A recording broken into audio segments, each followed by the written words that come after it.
Muy buenos días, El Salvador, en medio de todas las fiestas de fin de año, ya pasó la Navidad, pero estamos trabajando para todos ustedes, así un poquito limitados de recursos, porque en esta época pues también nosotros tenemos que descansar y parte del personal también anda de descanso. Nos van a disculpar todas aquellas cosas que no logramos poner, pero ahí la falta de mano de obra para estos días de vacaciones nos hace falta. Pero bueno, gracias a todos por siempre estar ayudando en la campaña de víveres. Yo sigo llevando un poco de alivio a algunas personas con la ayuda de todos ustedes. Si usted está deseoso de seguir ayudando en nuestra campaña, hágalo. Vamos a procurar en los próximos días también, antes del fin de año, llevar un poco de ayuda a las personas que necesitan. Así es que vamos a continuar con nuestra campaña, que es una campaña que puede estar ahí siempre. Usted quiere ayudarle a algunas personas, lo puede hacer. También les recuerdo a todos que el próximo sábado, 10 de enero, nos vamos a ir para Mesa Grande, Honduras. Aquellos que quieran ir con nosotros a rendirle un homenaje a todos los salvadoreños refugiados y retornados a El Salvador durante el conflicto armado. Vamos a salir a las 3 de la mañana del próximo sábado 10 de enero y regresamos ya nochecito. Comuníquese conmigo si quiere ir. También quiero establecer que a partir del 19 de enero, si Dios lo permite, vamos a estar en la ciudad de Los Ángeles y en Banais. Vamos a estar llevando las entrevistas a partir del lunes 19 de enero. Vamos a estar transmitiendo desde Los Ángeles, California, para todos ustedes. Vamos a hacer nuestra primera gira y nos vamos a encontrar con muchísimas personas salvadoreños que quieren expresarse, políticos, empresarios, jóvenes que quieren expresarse, mujeres que quieren expresarse. Vamos a hablar, por supuesto, de todas las cosas que están pasando en Estados Unidos. En la ciudad de Los Ángeles es una de las más golpeadas en el tema de las deportaciones. De todas esas cosas, si Dios lo permite, a partir del próximo 19 de enero estaríamos llegando a la ciudad de Los Ángeles. Esta mañana de viernes 26 de diciembre, nos acompaña en el estudio el antropólogo, culturólogo Marvin Aguilar, que usualmente nos acompaña los días viernes. Está conmigo para poder hacer un pequeño resumen del año 2025. Marvin, gracias por estar con nosotros. ¿Qué tal? Buenos días, un saludo a la audiencia. Feliz. ¿Todo bien? Para todos los que la celebraron, ¿va? La natividad, el nacimiento de nuestro Señor Jesucristo, Salvador del mundo. ¿Esto lo trajeron, esta enseñanza la trajeron los españoles? Sí, los españoles.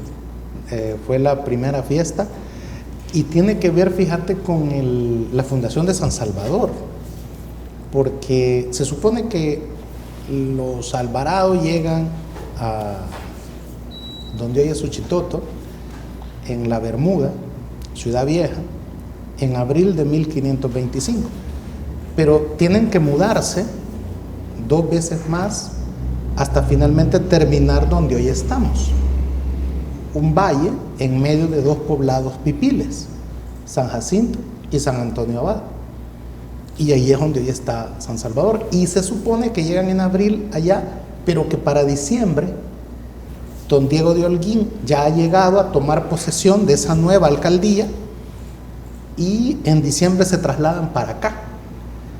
Y en diciembre cae, obviamente, la celebración de la natividad de nuestro Señor Jesucristo, Salvador del mundo.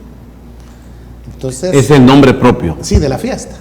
Entonces, originalmente se comienza a celebrar la Navidad como la fiesta patronal de San Salvador.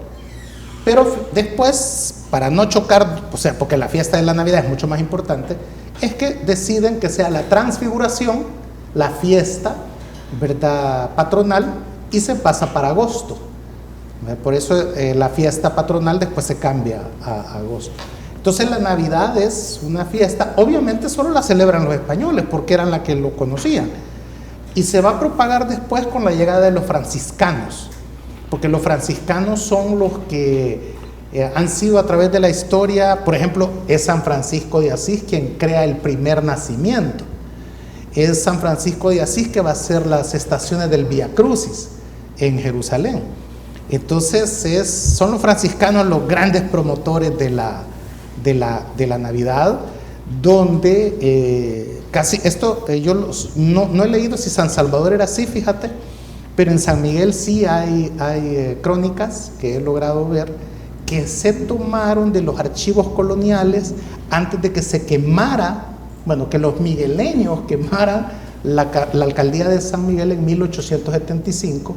Habían archivos de cómo era la celebración en la época colonial, Sí. En San Miguel. Y era una víspera de la Nochebuena, el 24, en la Cancha Álvarez. No sé si tú conoces San Miguel. ¿Por qué Sí. la Cancha Álvarez? Porque ahí estaba la iglesia San Francisco.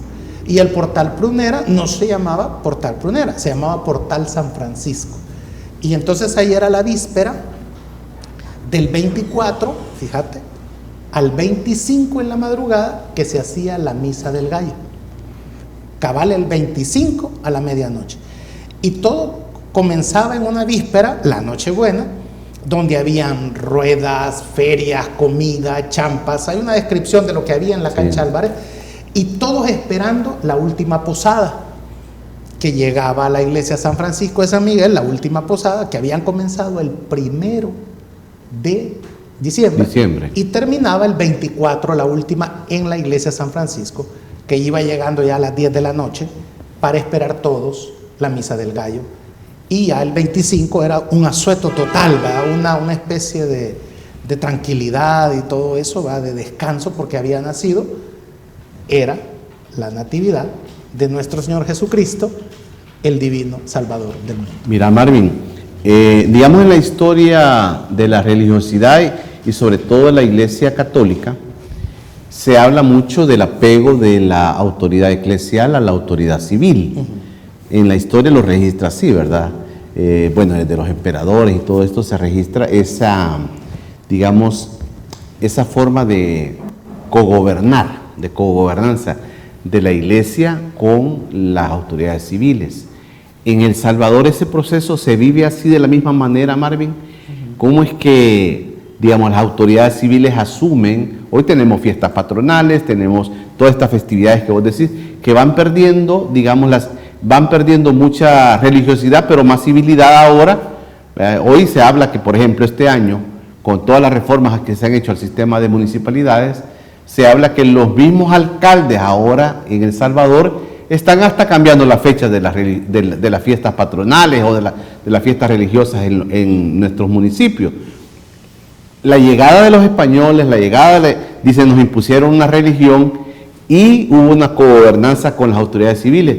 ¿Este proceso se vivió así en El Salvador, Marvin? Sí, fue brutal, o sea, fue bastante violento. Comencemos de algo. 1492 llega Colón, ¿verdad?, a América, y en 1493 hay una reunión en el Vaticano donde el Papa va a tomar una decisión que deja muy mal parada a la Iglesia, ¿no?, históricamente, porque aprueba una bula donde decide que estas tierras son de España y de Portugal. Y el Papa se las da. Escuché el argumento. Como Dios creó la tierra y el Papa es el representante de Dios en la tierra, es él el encargado de decidir de quién son estas tierras. Y él, en su carácter de representante de Dios en la tierra, decide que estas tierras van a ser de España y de Portugal. Y no solo, decidió en esa bula que los indígenas encontrados aquí no eran seres humanos. Se estableció así. Correcto. Entonces la tierra y los indígenas pasaban a ser propiedad de España y de Portugal. ¿Qué te parece eso? Eso ya te marca la violencia con la que comenzó la conquista en nuestras tierras. Y estos conquistadores venían con la religión. Correcto, porque el Papa le entrega a Portugal y a España estas tierras con una misión: evangelizar estas tierras. Sí. Y por eso es que en muchas constituciones, e incluso la constitución centroamericana y después la salvadoreña, va a explicar, a definir que la religión única y oficial del Estado del Salvador va a ser la Iglesia Católica. El resabio que hay de eso está en el artículo todavía de la Constitución, donde le reconoce la personería jurídica a la Iglesia Católica. La Iglesia Católica, y las sí. demás tendrán que tramitarla, dice, ¿verdad? Acepta la libertad de culto, pero le sigue dando de manera constitucional la personería jurídica a la Iglesia Católica. Mira, Marvin, y eso es un resabio histórico de esto que te estoy diciendo, ¿no? Marvin, y la historia y la literatura registra algo donde nos diga cómo estos españoles encontraron nuestra tierra en el tema ideológico, en el tema de la fe. ¿Hay registros de esto? Sí, correcto, sí hay. Vaya, por ejemplo, mira, ellos llegan en 1525 a El Salvador, entran por la Achadura y se vienen caminando, vea, en su caravana, acompañado de... Por Sonsonate, Por van dejando huellas, ¿verdad? Eso lo sabemos porque hay algo que se llama el lienzo de Tlaxcala. El lienzo de Tlaxcala, que por cierto don Pedro Escalante Arce ha escrito un libro muy interesante, se llama Los Tlaxcaltecas en El Salvador, es la ruta que siguieron los españoles cuando entran al Salvador actual. Entonces podemos determinar que entran por la Achadura y hay una lista como de 12 láminas que son 12 pueblos que ellos van marcando. Y no hay texto, pero hay dibujo. ¿De quién? De los tlaxcaltecas.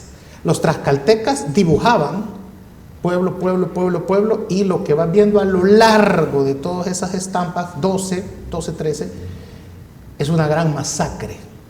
Incluso ahí está reflejada la batalla de Acaxual, de Acajutla, donde a don Pedro de Alvarado le clavan una lanza en la rodilla que lo deja patojo para siempre.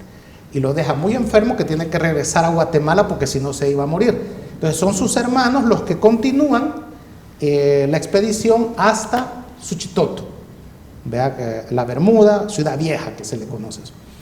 La última estampa que hay es en Silopango, dice, que es donde dan vuelta, ¿verdad?, para llegar a Suchitoto. Entonces efectivamente tenemos la ruta, se puede construir la ruta. El lienzo de Tlaxcala está en la Universidad de Glasgow, en Escocia, un original que fue entregado por un millonario escocés cuando muere en todo su patrimonio a la Universidad de Glasgow, y dentro de los papiros egipcios, de toda su colección que había donado, toda su biblioteca personal a la Universidad de Glasgow, van encontrando un papiro, bueno, no es papiro, pero sí un lienzo precolombino, en medio de los papiros egipcios. Entonces lo analizan y van viendo que era original, que era una copia original que se había hecho, fíjate, en Tlaxcala, allá por 1500 algo, para regalárselo al rey de España, y lo embarcan, y ese barco que iba a España es atacado por piratas ingleses que roban todo eso, y es así como se explica que llegó a parar a Escocia en 1980. Entonces, 1980. Sí, hasta hace poco. Entonces, eso está todo eso en la Universidad de Glasgow.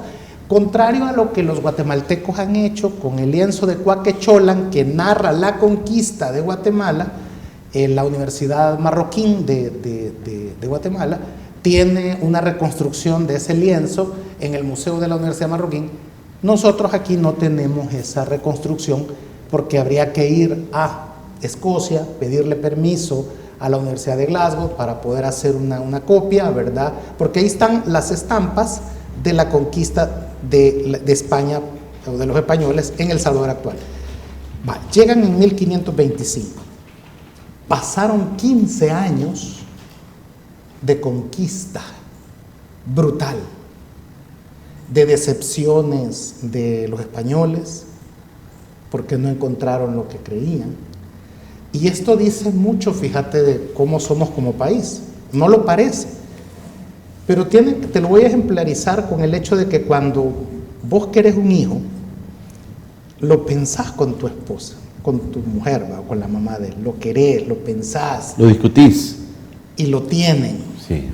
Y ya tenés el nombre, si es varón, si es hembra. Entonces, y cuando nace, sos feliz. Vaya, eso no pasó con nosotros. Yo siempre pongo cuando celebro, me ha tocado celebrar con mi familia en Estados Unidos el Día de Acción de Gracias, el tema que ellos de alguna manera tratan de compensar la conquista, la brutal conquista que hicieron también allá los británicos, con los indígenas, porque la Cena de Acción de Gracias es la fusión de la comida de los indígenas con los británicos para crear una nueva nación. Es el matrimonio y el agradecimiento de que tienen una patria. Porque los británicos que llegan a Estados Unidos llegan con la intención de crear un país. Aquí no. Fíjate que don Pedro de Alvarado era lugarteniente de don Hernán Cortés en México. Y él, por venirse a la expedición con don Hernán Cortés, se endeuda y se queda pobre. Entonces, él entra en una agonía económica que le dice a don Hernán Cortés, bueno, mira, yo me voy a ir de aquí porque yo he venido aquí a hacerme millonario, porque yo quiero regresar a España y ser hidalgo. Y aquí, en lo que nos tenés vos a nosotros en México, aquí no hacemos nada. Yo he oído, me han dicho, que al sur hay oro. Entonces yo voy a ir, le dijo, con estos indios, los tlaxcaltecas, que eran una nación indígena reconocida por el rey de España, es decir, tenía embajador los tlaxcaltecas en Madrid, fíjate, y había un acuerdo de que por cada tierra que conquistaran los españoles le iban a dar a ellos una porción, a los tlaxcaltecas. Aquí les llamamos los mexicanos. Y se dio una batalla de mexicanos. Y por eso tenemos mexicanos en San Salvador. Sí. Y por eso tenemos mexicanos en Usulután. Y por eso tenemos mexicanos también en Sonsonate. Porque en el acuerdo, ¿verdad?, que había que darle una porción de tierra a los tlaxcaltecas, conocidos como los mexicanos. Los mexicanos. Tierra que conquistaban los españoles, había que darle una porción a ellos para que ellos vivieran aparte del poblado español. Por eso vemos los 3 mexicanos que hay. En Sonsonate entendería yo que es un barrio. Sí, es un barrio, sí. Okay. Pero antes era como mexicanos. Sí, ¿no? sí. Y en San Miguel esa parte está en Usulután. No sé si todavía hay un cantón. Hay un cantón, hasta hace poco existía, no sé si aún existe, también como mexicanos. Los mexicanos. Entonces llega a Guatemala creyendo que era el lugar del oro, porque habían todavía vestigios de la cultura maya, que ya no existía. Los mayas ya no existían como civilización cuando llegan los españoles. Pero él va viendo aquellos edificios, pirámides, aquella población y dijo, aquí está el oro. Pero no era aquí, era más al sur, en Perú. Pero él va a tardar 15 años en darse cuenta de que Guatemala no era Perú. Y entonces en ese proceso de 15 años no hay gobierno español. Y los Alvarado y su séquito hacen destrozos por 15 años.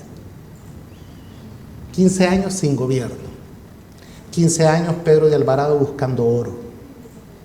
Sacó lo más horrible del ser humano conquistador que podamos. Mira, Marvin, aprovechándote, digamos desde la parte, no sé cómo se fue dando esa identidad que ahora conocemos como Latinoamérica, bajando desde México.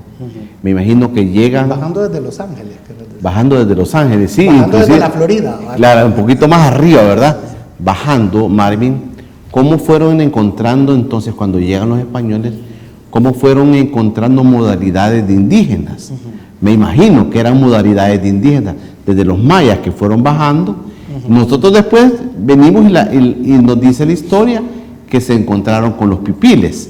Y esa parte, esa diferenciación, Marvin, porque de alguna manera tú dices, cada zona tiene una identidad, digamos, y nosotros decimos, es que nosotros somos así, los chapines son así, los hondureños son así, pero van bajando los españoles y van encontrando, me imagino yo, diversidad de costumbres, diversidad de identidad de esos indígenas. Se ha logrado establecer, Julio, que en América van a haber 500 naciones indígenas. Eso es lo que va a encontrar 500. Los europeos cuando vienen desde Alaska hasta la Patagonia, van a encontrar, y esto incluye el Caribe también, van a encontrar 500 naciones indígenas. O sea, por ejemplo, en el caso de El Salvador, van a hallar los Nahua Pipiles, que son descendientes de los mayas, los Nahua, y Pipiles que vienen de México en una migración mucho más antigua, que destruyen todo lo maya, todo lo Nahua, e imponen su nueva capital. Los Nahua tenían su capital, su gran centro, ¿verdad?, poblacional en Cihuatán. Y cuando llegan los Pipiles, hay una guerra entre indígenas y destruyen Cihuatán y crean Cuscatán, que es la que van a encontrar los españoles. Los Pipiles quieren avanzar al oriente, pero se topan con los lencas, que no pueden hacerles entrada. Y van a ver que la cosmovisión lenca, llegan ellos a llamarles chontales, que es una especie de ser humano rudo, salvaje, porque ellos trataron de conquistarlos y los lencas no se dejaron, y no solo no se dejaron, se empezaron a cruzar el río Lempa para perseguirlos, o me matas o te mato. Entonces esa radicalidad de los lencas asustó a los Pipiles, que decidieron mejor llevar la fiesta en paz y comenzar a comerciar con ellos. Incluso hay un poblado del lado de Usulután, del otro lado de Lempa, donde se mezclan Pipiles y lencas en una especie de paz. Vaya, no nos vamos a pelear. Tienen características diferentes, pero los Pipiles y los lencas. Exactamente. Y empezamos a comerciar. Ajá. Y entonces los lencas se habían llevado bien con los Nahua, con los mayas, porque podemos encontrar en Quelepa, por ejemplo, sí, vestigios mayas, y en parte de sitios arqueológicos en Usulután. Por ejemplo, en Quelepa se ha encontrado a Quetzalcóatl, la serpiente emplumada, que era el dios creador de los mayas, que aparece en Quelepa, y también Cipetotec, que va a ser una especie, ¿verdad?, de deidad tanto para los Nahua, para los mayas y tanto para los lencas, también en Quelepa. El Cipetotec, que es el señor, nuestro señor desollado, que es lo que hoy se celebra como el Día de la Cruz. Vea que hay ese cambio, ¿verdad?, de agradecimiento a la cosecha, ¿verdad?, que es exactamente igual, pero que en vez de una cruz lo que había era un Cipetotec, nuestro señor desollado. Entonces, digamos que el tema de la llegada de don Pedro de Alvarado es porque él buscaba oro. Oro, ¿dónde está? No lo lleva. Y eso lo llevó a matar a muchos indígenas, porque don Pedro de Alvarado, o los Alvarados, creían que les escondían el oro, ¿verdad? Y entonces tardó 15 años en entender que no, que las grandes minas de oro estaban en Perú. ¿Y sabes qué hizo? Dejó botada su conquista, se embarca allá en la Unión y se va para Perú a buscar el oro. Pedro Alvarado va para Perú. Y se va incluso con el fundador de San Miguel, don Luis de Moscoso, que era cuñado de él, entonces, o primo de él. Entonces, deja botada Luis de Moscoso fue el fundador de San Miguel. Sí, exactamente. Deja botada la tienda porque se va a Perú. Y finalmente no muere aquí en sus tierras, que él era el señor, no, que muere en México, ¿verdad? Peleando. Pedro Alvarado muere en México. Sí, una muerte bien espantosa. ¿Cómo me imagino se la merece a alguien tan malo, verdad? ¿De dónde nace, Mario, de dónde nace lo del Atlacat? Bueno, lo de Atlacat, Atonal y Huixtalupsil es una... ¿Te has fijado, por ejemplo, que las dictaduras siempre necesitan eliminar el pasado y crear héroes y crear nuevas historias y nuevas narrativas? Todas las dictaduras. Y todo nació aquí. Correcto. Entonces, en los regímenes militares, digamos que los militares tuvieron un tino interesante e inteligente también de coaptar a intelectuales, pero intelectuales de verdad. Por ejemplo, quienes apoyan a Martínez, el dictador, va a ser Francisco Gaviria, Salarrué, Claudia Lars, fíjate, o sea, era... Séquito de intelectuales. Guillermo Trigueros de León. Fíjate, toda la literatura, la biblioteca básica de literatura de El Salvador se construye en la época de Martínez. Entonces, Alberto Maferrer finalmente muere, pero la viuda le da la obra a Martínez. Entonces Martínez, y mira qué cosa más interesante, don Alberto Maferrer había sido un gran crítico de Martínez, es más, opositor, porque él apoyó al ingeniero Araujo, no a Martínez. Y Martínez agarra la obra de Maferrer y lo lanza, hasta decreta el año más ferreriano.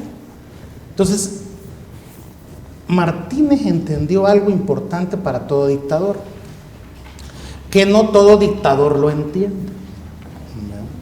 Y es que necesitas una base intelectual, pero no necesariamente que te defienda, sino que cree la identidad nacional bajo tu manto. Y eso es lo que hacen todos estos artistas y pintores también. Nos has dicho que hasta un obispo le escribió cosas a Martínez. El de San Miguel lo compara con Moisés, ¿verdad? ¿Por qué? Porque él quería lograr algo importante, que la Reina de la Paz fuera la patrona nacional del Salvador, lo logra, terminar la catedral, y para eso necesita donativos, ¿verdad? Sí. Y apoyo del gobierno. Y entonces, hay que endulzarle el oído al dictador. Y entonces Martínez también le ayuda, ¿no?, a terminar la catedral de San Miguel. Lo compara con Moisés. Sí, dice que si Dios escogió a Moisés para llevar al pueblo israelí a la tierra prometida, en el caso del Salvador es Maximiliano Hernández Martínez, el Moisés nuestro, porque nos va a llevar a la tierra prometida. Así de salamero, ¿verdad?, el obispo de San Miguel. Y entonces estas creaciones, ¿son creaciones lo de los líderes del ejército? Entonces, dentro de esta construcción de crear intelectuales de verdad, porque yo te voy a decir una cosa,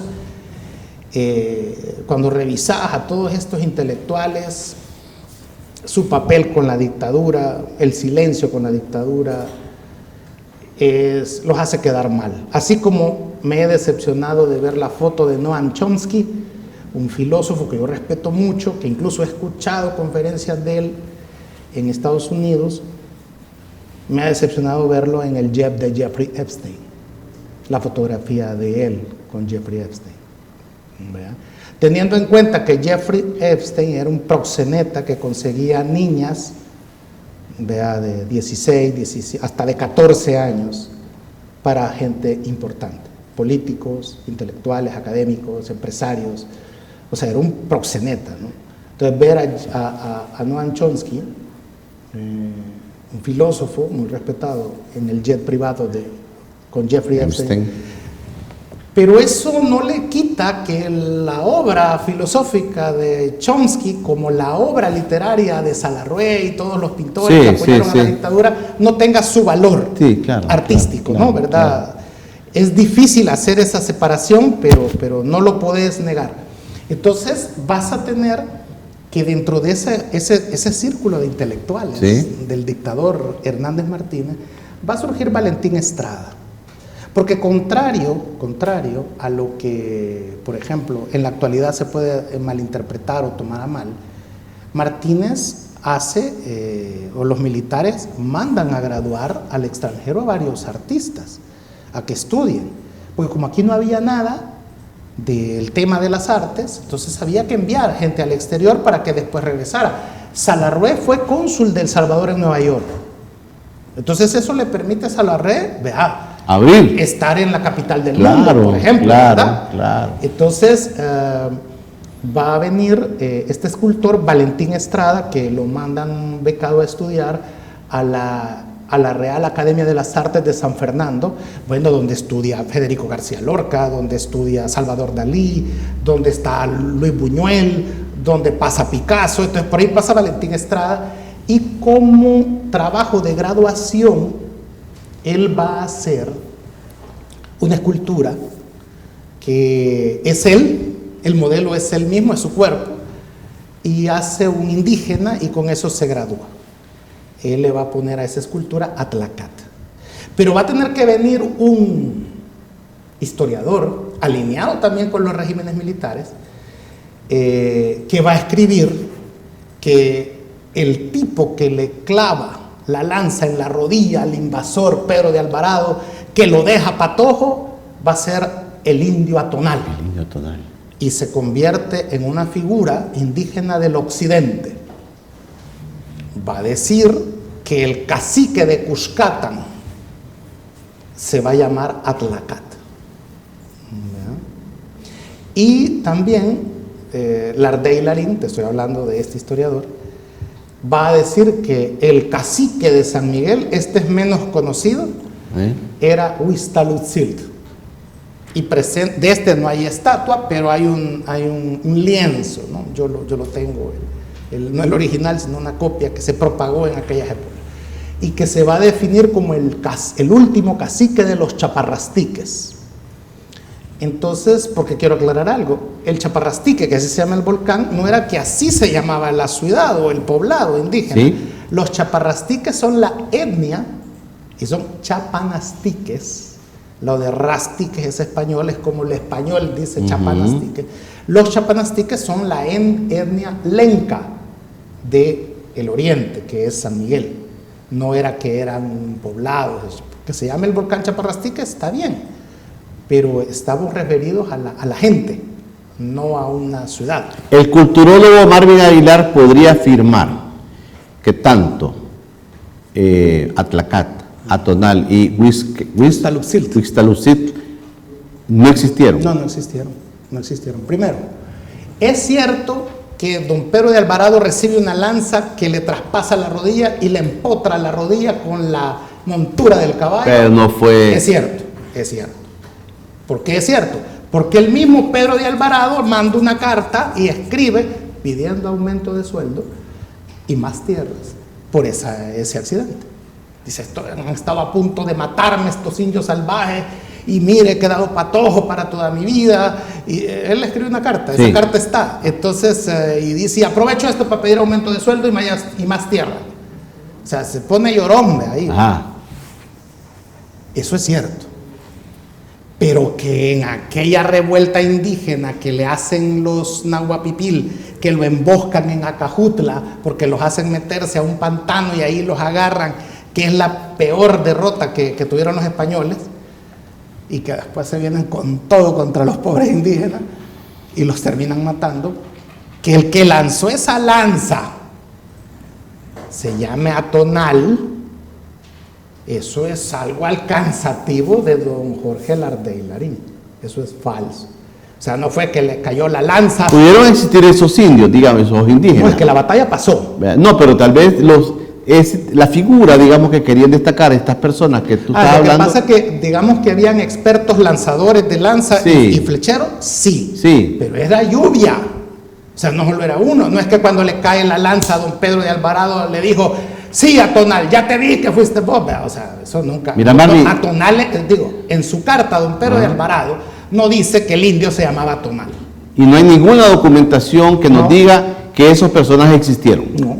Y luego Atlacat es un invento de una escultura de Valentín Estrada. O sea, es él el modelo que es y su Valentín obra. Estrada no es de hace muchísimos años. No, él se graduó creo que en el 60 en España. Es un gran escultor salvadoreño que decide crear esa imagen para graduarse en la Escuela de Artes en Madrid y lo retoman porque les parece bueno que haya creado. Entonces él es el que viene a hacer el Atlacat que está en la colonia Atlacat y va a ser el Atlacat que está también en Antiguo Cuscatlán. Pero no hay prueba, primero, no hay prueba de que hubiera un cacique con el que se reunieron los españoles en Cuscatán. Y que se llamaba Atlacat. Eso, ¿dónde está escrito? Entonces eso lo saca don Jorge Lardey Larín para crear, fíjate bien, primera brigada de infantería, segunda brigada de infantería, tercera brigada de infantería. Entonces necesitamos 3 indios, pero no queremos a Anastasio Aquino. No, porque Anastasio Aquino sí existió y está ahí nomás y se rebeló contra el régimen. No, queremos un indio lejano. Y si no existe, mejor todavía, porque así no va a tener seguidores. Es que necesitamos la garra india, pero para usarla, el régimen militar. No Anastasio Aquino, que se viene contra nosotros los militares. ¿Ves? Entonces, ese manejo de la narrativa es viejo. ¿Verdad? Lo que pasa es que antes no había redes sociales. Pero sí, en los textos educativos se comienza a meter un montón de mentiras históricas, ¿verdad? Un montón de mentiras históricas, como la de estos líderes indígenas. ¿Hubieron líderes indígenas en El Salvador precolombino a la llegada de los españoles? Sí, sí. ¿Querés enaltecer al indigenismo? Bueno, una figura que sí existió se llama Anastasio Aquino. Anastasio Aquino. Ese existió. Ya eso sí, y fue posterior. Correcto. Y hay, digamos, también otros indígenas que se levantan años después, sí, y están los nombres porque fueron presos.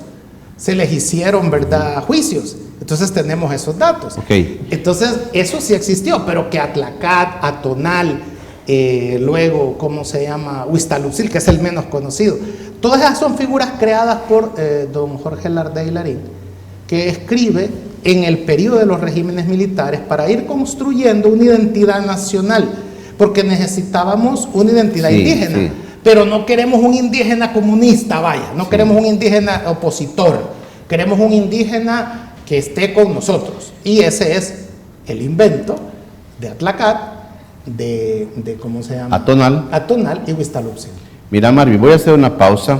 Gracias por ilustrarnos sobre estos temas tan importantes para la historia de nuestro país. Marvin, yo te quiero hacer una pregunta. Hay un registro, o nosotros podemos ir registrando en la historia de El Salvador, líderes, verdaderos líderes, que digamos podemos contarlos con los dedos de la mano. Es decir, estos son los verdaderos líderes de un país que se llama El Salvador, que tiene su historia, que tiene sus orígenes, que tuvo indígenas que nacieron en estas tierras, que se fueron regando, que luego los españoles los invaden, los conquistan y los desarrollan.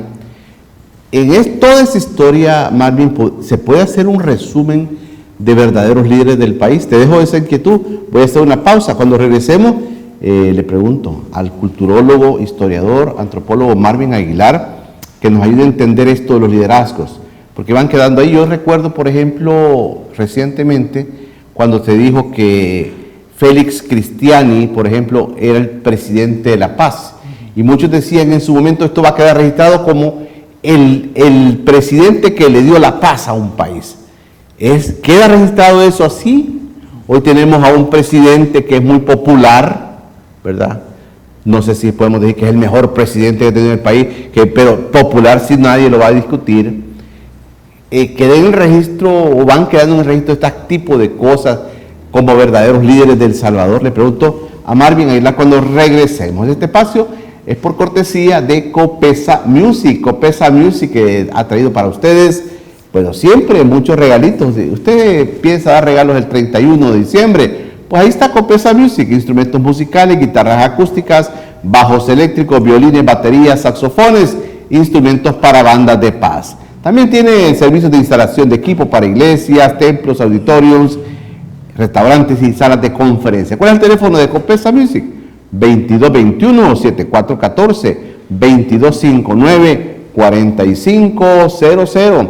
Copesa Music, nuestro patrocinador. A todos les recuerdo que si quieren acompañarnos en nuestra excursión a Mesa Grande, Honduras, háblenme, pongámonos de acuerdo y nos vamos el día sábado 10 de enero hacia Mesa Grande, Honduras. También a todos los habitantes salvadoreños que quieran estar con nosotros allá en la ciudad de Los Ángeles, también les recuerdo que a partir del 19 de enero estaremos por esas tierras y nos podemos encontrar con salvadoreños en esa zona de Los Ángeles, California. Hacemos una pausa y regresamos platicando con Marvin Aguilar. Ya regresa Encuentro con Julio Villagrán. En diciembre, Copesa Music te da regalos. En todas tus compras recibes regalos por el 10% del valor de lo que llevas. Síguenos en redes como Copesa Music y celebra la Navidad con equipo de audio e instrumentos nuevos y de excelente calidad. Copesa Music, donde la música te premia. En Copesa Music, líder nacional en audio, te ofrecemos mixers, micrófonos, instrumentos de marcha y mucho más. Y durante todo diciembre, todas tus compras llevan regalo equivalente al 10% del valor de lo que llevas. Visítanos en Copesa Central, Arce, Flor Blanca, Santa Tecla, Santa Ana, San Miguel, Usulután y Chalatenango. Y llévate tu regalo. Si buscas un transporte seguro y económico, Kevin Renta Autos es tu opción. Tenemos disponibles para ti camionetas 4x4, pick-up, minivan y sedán. Llámanos. Encuéntranos en Facebook e Instagram como... Búscanos en nuestra página web. Su amigo Kevin, aquí los espero.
Estás viendo Encuentro con Julio Villagrán.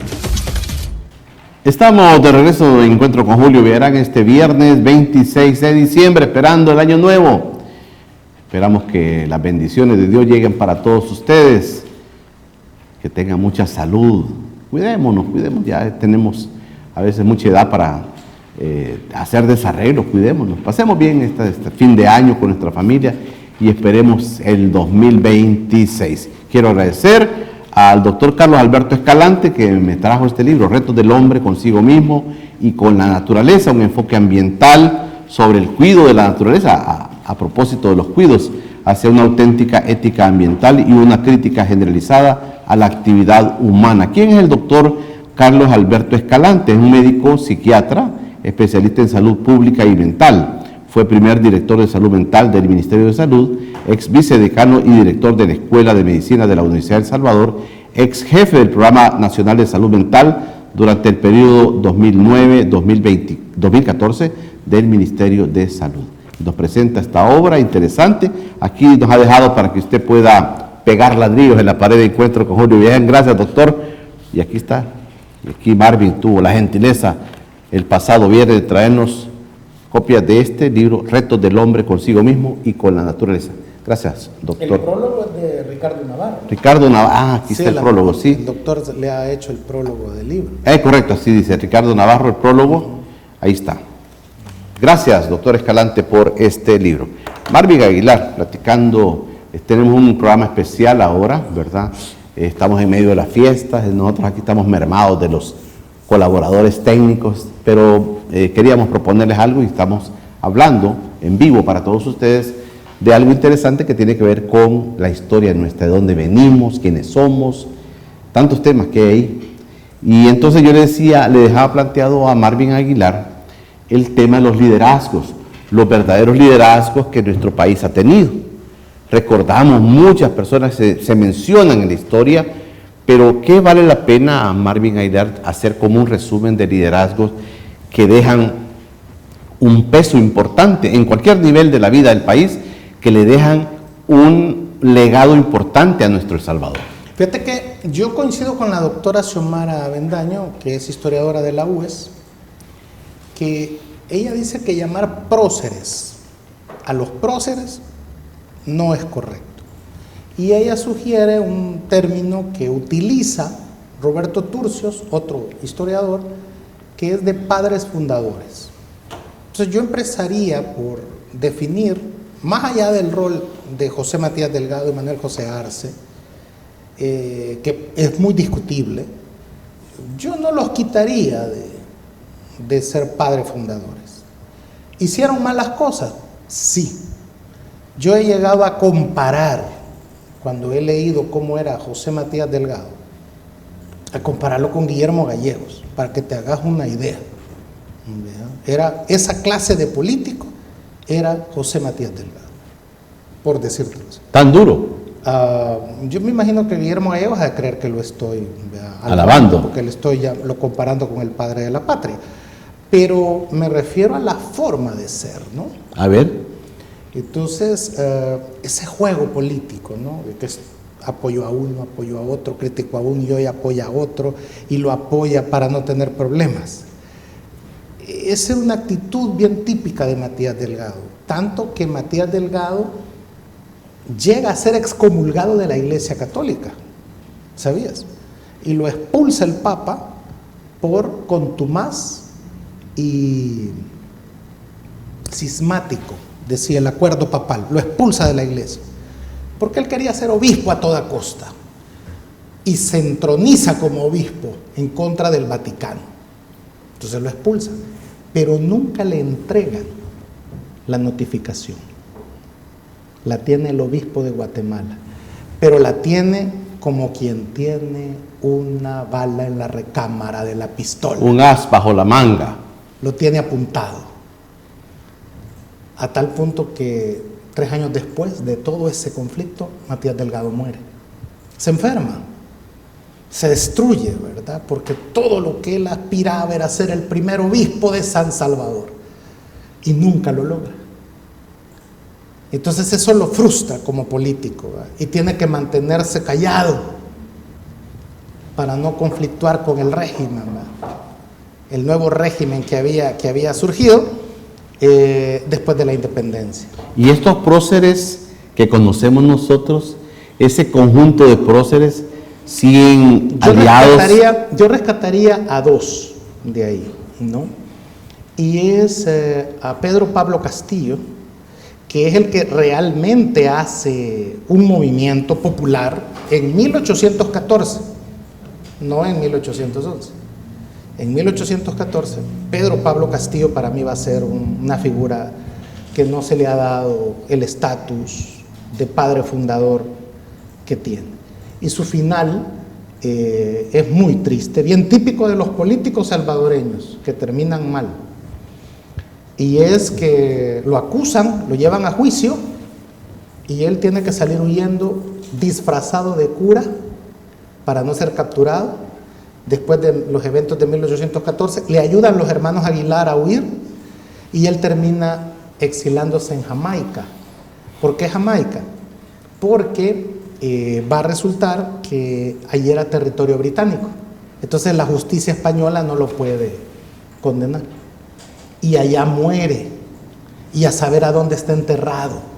Pedro Pablo Castillo. Y era afrodescendiente, no era criollo.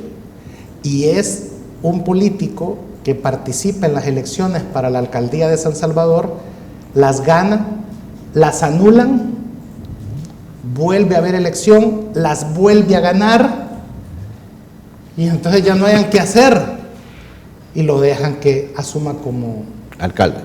Como regidor del ayuntamiento. Entonces, si te fijas esa historia, ¿no? Lo vuelve a Pedro Pablo Castillo, yo decía en el documental que hice, Gritocidio, para el bicentenario del primer grito, del falso primer grito de independencia, que había un prócer de derecha, José Matías Delgado, porque es el que reivindica la derecha, pero había un prócer de izquierda que era Pedro Pablo Castillo, si queríamos poner ese derecha-izquierda, ¿no? Que la izquierda nunca ha reivindicado, fíjate. En su discurso político, la izquierda nunca ha retomado eso. Y hay otra figura para mí notable, que es José Simeón Cañas, ¿verdad? Que él es el gran orador en 1823 cuando se va a liberar a los esclavos, los negros, y por mucho tiempo, fíjate, se creyó que la libertad de los esclavos, que se le achaca a José Simeón Cañas, y que es cierto, pues, o sea, él dio un gran discurso en el Congreso centroamericano en Guatemala. Incluso su acción de ir estando bien delicado de salud, él lo dice, ¿verdad?, en su discurso. Entonces, no se le ha se le confunde que libera a los indígenas, pero la libertad de los esclavos fue a los negros, no a los indígenas. Entonces, e incluso Claudia Lars, en un poema que ella gana para una fiesta patronal de San Salvador, que participa siendo joven y gana su poema en honor a las fiestas patronales, Claudia Lars recoge que se liberó a los indígenas, pero no fue así. Entonces, imagínate el gran error que hasta la poetisa nacional Claudia Lars va a equivocarse creyendo que la libertad, imagínate cómo está de trastocada la historia, ¿no? Que hasta ese nivel no se tenía claro que se había liberado a los negros. Entonces, para mí dos figuras, padres fundadores de esa época, van a ser José Simeón Cañas y Pedro Pablo Castillo. Luego después, la UCA lo retoma, digamos. Claro, porque es el liberador de los esclavos, lo cual que la Universidad Jesuita se llame así, es un gran mensaje político, si lo quieres ver, ¿verdad? Porque es la que va a liberarte a ti de la esclavitud. La UCA no se equivoca entonces. No, que es, digamos, te va a liberar de la esclavitud, ¿no? De la oscuridad. Serás libre, gracias a la UCA, ¿no? Y este grupo de próceres, como te digo, que conocemos y que tú nos estás desmitificando mucho, ¿quiénes eran? ¿Eran políticos? ¿Eran parte de la burguesía nacional? ¿De qué grupo eran ellos, todos ellos, Marvin? ¿Cuál era su peso que tenían en ese momento histórico del país, de la República, de la conformación? Eran las familias más importantes. Eran de las familias más importantes. En ese momento. Lo que sucede es que aquí había un problema. Quienes mandaban era Guatemala. Okay. Entonces, incluso el intendente era español, pero nombrado por Guatemala. Entonces, en la medida que las oligarquías o los criollos fueron teniendo dinero, querían administrarse ellos mismos. Por ejemplo, que el obispo fuera de El Salvador, pero porque no había diócesis. La diócesis de San Salvador y de San Miguel pertenecía a Guatemala. Entonces ellos querían que hubiera, y Sonsonate pertenecía a Guatemala. Entonces querían que, bueno, Sonsonate no era de El Salvador, era de Guatemala. Sonsonate se lo quitamos a Guatemala, así, robado, en un plebiscito que amañaron, los salvadoreños. Un chapín me decía, mira, de Chalchuapa para acá también era de nosotros, me decía. Sí, es correcto. Y eso generó un problema con Guatemala, que estuvimos en guerra y metiéndose los presidentes de Guatemala en las decisiones internas de El Salvador, porque apoyaban políticos que les prometían devolverles Sonsonate, pero ¿cómo se lo iban a devolver? Haciendo una unidad centroamericana donde todo El Salvador y Guatemala conformaban esa federación centroamericana, y de esa manera pues Guatemala se quedaba con todo. Vaya, entonces mira, te quedas con Pedro Pablo Castillo y con José Simeón Cañas. En esa época, después. En la época republicana ya, obviamente la figura de Gerardo Barrios, con todos sus defectos, que son muchos, que los ha establecido Carlos Gregorio, ¿verdad? Sí. En su libro, la figura de Gerardo Barrios es la más importante que destaca en esa época, ¿verdad? Porque va a ser el gran mártir, porque al fusilarlo, lo martirizan, ¿verdad? Entonces, ya entrando al siglo XX... Perdón, Marvin, porque lo que yo me estoy imaginando con este relato que nos estás haciendo, histórico, es aquellos personajes que yo pienso que le dan como un giro a la vida del país, de la República, sí, digamos, correcto, ¿verdad? Correcto. Que le dan un giro, que lo cambian, que de alguna manera transforman. Estás hablando de dos personajes en la época de la independencia, ahora vamos a la época ya republicana, hablas de Gerardo Barrios. ¿Qué otro líder nacional ha logrado darle otro giro a la vida del país? Entonces eso ya es el siglo XIX, y te fijas, Pedro Pablo Castillo y José Simeón Cañas y Gerardo Barrios son del siglo XIX. En el 20 yo ubicaría a los Araujo, a Manuel Enrique Araujo y al ingeniero Arturo Araujo, como los grandes líderes. Manuel Enrique Araujo es el presidente de izquierda. Sí, lo digo así para que me entiendan. Okay. En aquel momento, pero era antiimperialista, se peleó, confrontó directamente con Estados Unidos por la invasión a Nicaragua, se alineó con Sandino, fíjate, y murió de un machetazo en la cabeza, vea, que le dieron allí en la Plaza Barrios, mientras oía un concierto. Vea, hay varias versiones, vea, que coinciden, y que no se ponen de acuerdo la verdadera causa de su muerte, más bien, que no coinciden. Pero lo que sí es que la muerte de Manuel Enrique Araujo va a permitir que una familia se tome el poder por 17 años, que va a ser conocida como la dinastía Meléndez Quiñones, que todavía existen y están lotificando, ¿verdad?, grandes propiedades en El Salvador. Todavía. Sí, todavía. Entonces te quedas con los Araujos en esa Entonces, Manuel parte. Enrique Araujo, hay una avenida, ¿sabes, verdad? Sí, claro que Manuel sí. Enrique Araujo. Claro Y que sí. el otro es el ingeniero Arturo Araujo, que por cierto no eran familiares, no eran, no. coincidían con el apellido, pero no eran familiares. El ingeniero Arturo Araujo va a ser el que va a romper con la dinastía Meléndez Quiñones. Fíjate bien, después de estar como 17 años en el poder esta familia, él es la esperanza de un tipo que se graduó de ingeniero, perdón, en Francia, y regresa con grandes ideales, apoya a Alberto Maferrer, al ingeniero Araujo, y trata de hacer una alianza que lleva de vicepresidente a Maximiliano Hernández Martínez, que termina favoreciéndose de la situación política caótica que se crea en los primeros meses del gobierno de Araujo, y deja que le den golpe de Estado para asumir la presidencia.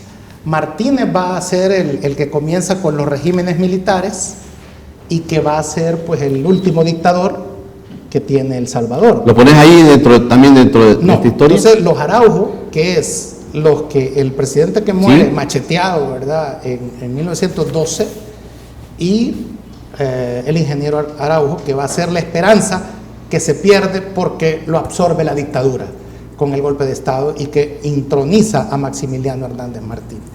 Entonces él va a ser, en mi opinión, esa figura. De allí puedo encontrar 5 figuras, fíjate, que nunca fueron presidentes, a excepción de una, que lo va a lograr no en su momento, sino después. ¿No pones a Martínez en esto? No, Martínez es el dictador. Mira, Martínez es una figura importante en la historia del país, eso es indudable. Sí. Pero no como buena figura. O sea, vaya, Nicaragua tiene a Somoza, República Dominicana tiene a Trujillo, Guatemala tiene a Zacarraca, que le decían, se me olvida el nombre, Rafael Carrera. Paraguay tiene a Stroessner, ¿verdad? Argentina tiene a Videla y a todos ellos. Haití tiene a Duvalier. Chile tiene a Pinochet. El Salvador tiene a Maximiliano Hernández Martínez. Entonces, Martínez está en la historia. Pero no. Y hay un altar de dictadores. Y ahí hay que poner a Martínez. Eso es innegable. Es una figura para estudiarla. Vaya, saltemos a Martínez. Pero estamos haciendo la lista de los buenos. Sí, ¿verdad? claro que sí. Entonces fíjate que en 1944 va a surgir una figura que no llega a ser presidente y debió haber sido el presidente después de la dictadura, que es el doctor Arturo Romero. Quienes derrocan al dictador son los médicos. Quien hace sucumbir a Martínez es el sistema de salud. Es exactamente después de la caída de Martínez que van a hacer y fue tan poderoso el gremio médico que es inmediatamente después de la caída de Martínez, con el doctor Arturo Romero, que va a surgir, ¿sabes qué institución? El Colegio Médico. Claro que les tiene que dar miedo que hayas hecho ese desayuno Illuminati allí en el Colegio Médico. Si esa fue la tumba donde los dictadores morirán, como dice una canción por ahí, ¿no? Fueron los médicos los que derrocaron a Martínez. Los que logran, mira, los militares van a hacer un intentón en mayo. Martínez ya era impopular y lo que hace es fusilar como a 60 militares. Los fusila. Eso indigna a la gente porque dijeron, si ellos lo que están queriendo hacer es quitar a este dictador que ya nos cae mal y él va y los mata. En mayo, en abril, perdón. Y en mayo, 10 de mayo, Martínez en la huelga de brazos caídos renuncia. Retoman los médicos, la sociedad civil, el descontento popular y la baja moral que causó en el ejército el fusilamiento de 60 militares por parte del dictador porque le quisieron dar golpe de Estado. Errorazo de Martínez. Entonces, la figura presidenciable va a ser ahí el doctor Arturo Romero, pero que no llega a ser. No lo deja. Vaya, avancemos. Avancemos, que la gente está esperando que llegues más cerca. Los grupos martinistas se toman el poder y ponen a Salvador Castañeda Castro de presidente. Después, ya en los 50, 60, va a surgir otra figura que va a ser el doctor Roberto Edmundo Canessa. Él debió haber sido el presidente y no Julio de Alberto Rivera. Canessa. Sí, pero lo matan. A José María Lemus lo mete preso. De la gran talegueada que le dan en la Policía Nacional, alguien le mete un picayelo en la oreja, se graba con eso y lo llevan a México para operarlo. ¿Era médico? No, él era abogado. Abogado. Había sido canciller de la República. Canessa. Sí, él había estado con los militares. Pero siempre acordate que dentro de la derecha va a haber una derecha ultrafascista y va a haber una derecha decente. Como en la izquierda, me imagino. Sí. Entonces, Roberto Edmundo Canessa debió haber sido el presidente. Hay que investigar sobre Canessa. Adelantémonos. Después yo encuentro en 1972 una figura importante que va a ser José Napoleón Duarte.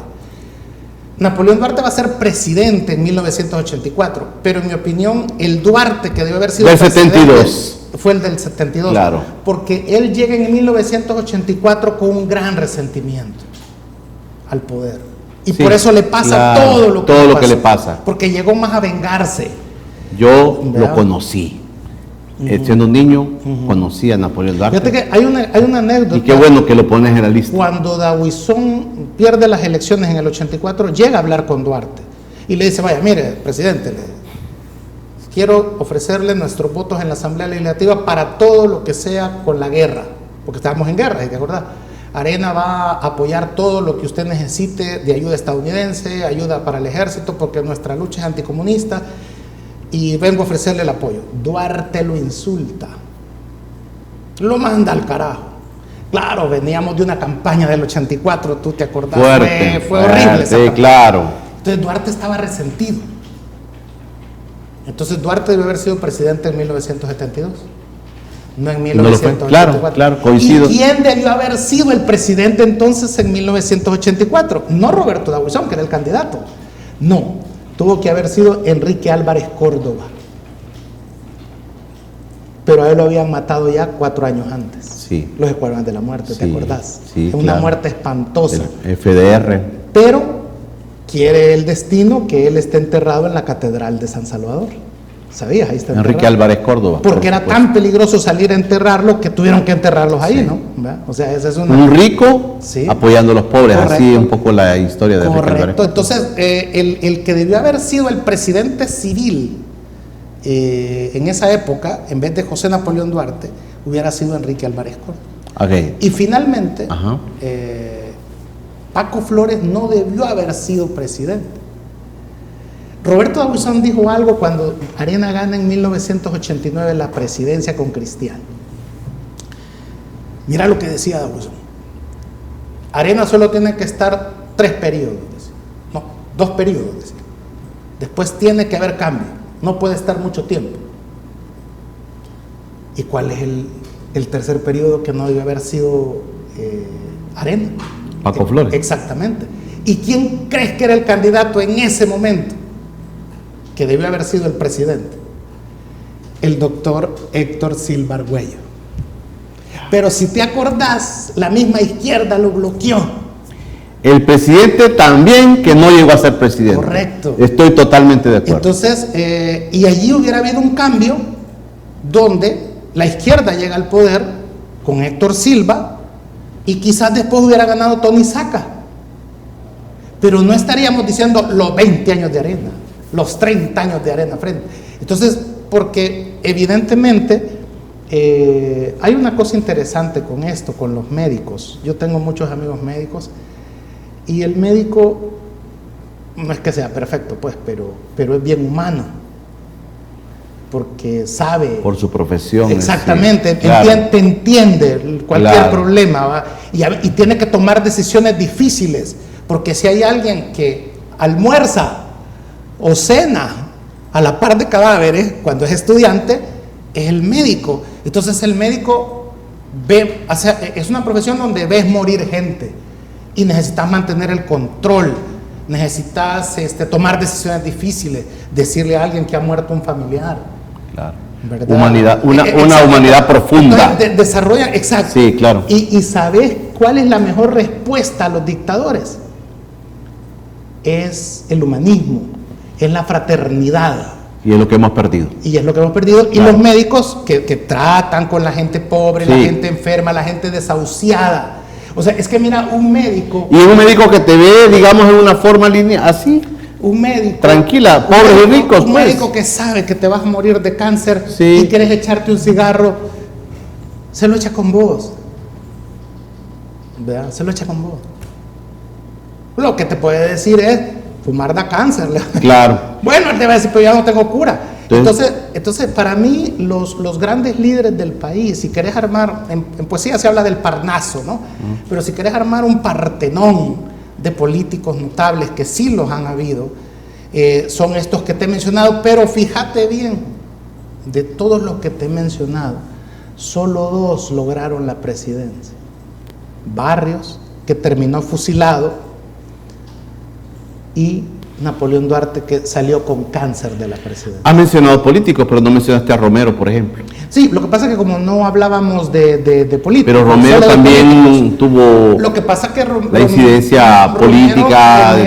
Romero es todo un caso, ¿no? Bueno, es santo, ¿no? No es que yo considere que sea santo, pero entiendo lo que significa la santidad. Para la Iglesia Católica, la santidad. Y yo, por ejemplo, que mi familia fue muy cercana a Romero, bautizó a una de mis hermanas, llegaba al restaurante de nosotros, le gustaba el espumoso, mi papá se lo regalaba, mi papá lo dejaba entrar. ¿Sabes qué, por cierto? Es con el obispo luterano, Medardo Gómez, que es de San Miguel, que haciendo la primera comunión con Romero en la catequesis, que yo también ahí hice la primera comunión, los domingos Romero se iba al teatro a ver el matiné con los niños de la primera comunión. Mi papá era el administrador y los dejaba entrar a Galería, que era la última. Mira. Entonces, para mí Romero... En otro... Lo que pasa es que digamos que es tipo religioso, sí, claro, un líder social, si querés, ya. Pero de alguna manera le hace cambiar el rumbo también a muchas cosas en el país. Yo todavía recuerdo que en mi casa la señora que me cuidó siempre, Minga, tenía un cuadro de Romero en la cocina, que lo quitaba cuando iba a ver cateo de la guardia. Por supuesto. Lo escondía. Entonces hace poco estuve en catedral porque fui a hablar con el padre Villacorta. Ahí está el padre Villacorta, sí, en la catedral. Está en catedral. Da misa todos los días. Y mientras esperaba hablar con él, me ha hecho echarme la misa. Yo creo que me estaba castigando. Sí, claro. Entonces, si se tardaba más todavía, apúrese. Entonces, me quedé viendo que hay ahí, vamos a ver, estás en el altar, sí, al lado izquierdo del altar hay un cuadro enorme de Romero. Entonces me acordé de Minga, cómo cambia la cosa, ¿va? Antes en mi casa había que guardarlo, y mira dónde estaba Romero, en la cocina. Eso tiene una cosa, no estaba en la sala, estaba en ¿dónde? Donde estaban los empleados. Ojo en eso. Y hoy tenés un gran, enorme cuadro en catedral que imposible no verlo. ¿Cómo cambia la cosa? Lo que antes fue prohibido. ¿Con quién te quedas de todos los salvadoreños insignes? Con esos. Con esos. Sí, con esos. ¿Y de todos ellos, con quién te quedas? Pues lo que pasa que tuvieron su momento, creo yo, ¿no? Cada cosa en su momento. Yo haría un cuadro, ¿va? Así como hay cuadros de presidentes. Está bien. Esas son como las figuras y yo creo que todo político debe de tratar de imitar a estos políticos, ¿verdad? Eso debe de hacer. Quizás hoy que lo hemos mencionado sirva esto para que los que andan en política vayan y vean esas historias, esas biografías, ¿verdad? Porque siempre el lado correcto de la historia, ojo, va a ser estar con los marginados, con la gente que va cuesta arriba, con los que hacen, como decía Marco Aurelio, ¿verdad? Los que escogen el camino más difícil, pensamiento estoicista. Entonces, si para vos y para mí que hemos estado cerca de los Bukele en un momento determinado, fuera fácil hablar de este gobierno bien, con toda la humildad posible. Nosotros le generaríamos más credibilidad al gobierno que toda esa recua de llenas que tiene ahí. Pero hemos escogido el camino difícil. Claro. ¿Sabes por qué? Porque generalmente es el correcto. Porque es fácil adular al gobierno, ganar dinero, tener puestos, tener privilegios. Es fácil. Mira, pues cómo están un montón de ahí. Un montón de gente muy bien. Marvin Aguilar. Lo difícil es hacer lo que nosotros hacemos, pero tiene que entender este gobierno, a través de esta historia y de estos personajes, que se necesita y siempre habrá, aunque las prohíban, voces en contra. Porque así es. Si el hombre calla, las piedras hablarán. A Pedro de Alvarado, a la misma iglesia, cuando dijo que los indígenas no eran seres humanos y que podían esclavizarlos, hubo un grupo de sacerdotes que se opusieron a eso, a pesar de que estaba legalizado eso. O sea, ¿siempre va a ser así la humanidad?